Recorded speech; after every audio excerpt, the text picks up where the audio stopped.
Metroid Prime 4 is finally coming out this year, but what happens after that? Will we get another remake? A brand new 2D game? What if there's a new spin-off? In this video, we'll be talking about what's next for Metroid, what Mercury Steam might be working on, and if we'll ever see a Metroid Prime 5, and when we can expect it at all. Let's start with Mercury Steam. It's been 4 years since Metroid Dread, and given how successful that game was, it's reasonable to assume that they're working on another Metroid project. Also, we know from industry insiders that they've had Switch 2 dev kits for a while. But the real question is, will it be a brand new game or a remake? I think a remake is the most likely route, not just because the 2D Metroid games deserve a remake, but also because I don't see Nintendo continuing the main timeline right away. And if it is a remake, my pick would be Metroid Zero Mission. It's the very first story in the timeline and it still plays great today, and it's arguably the most well-rounded game in the series. That said, the GBA really holds back the audio quality, and it could look really impressive running on the Metroid Dread engine. Also, quality of life improvements like sliding and free aiming would make the game so much more fun to play. But what about Samus Returns?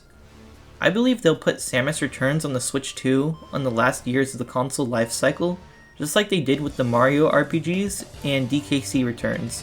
While the game is on the GBA NSO, I don't think that discredits the possibility entirely, as we saw Link's Awakening get a remake and be put on NSO.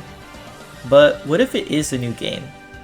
Well, perhaps they could expand the Metroid timeline into the future, but how about a more fun hypothetical is what if they make the game set in a random point in the Metroid timeline? What if we get a game with a younger Samus, or a game that just happens to take place between two games? Whatever game it turns out to be, I predict that we'll see a Mercury Steam 2D Metroid game next year or 2027.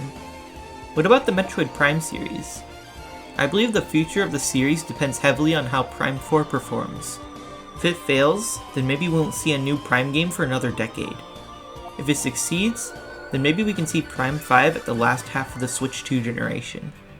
I find it more likely that Retro Studios would work on a new Donkey Kong Country game first, before a new Prime game.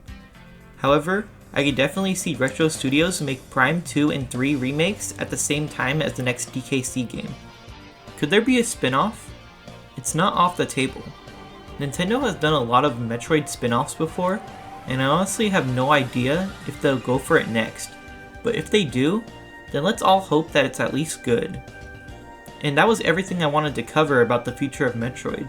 If you have some theories, then I'd love to read them in the comments. Thanks so much for watching.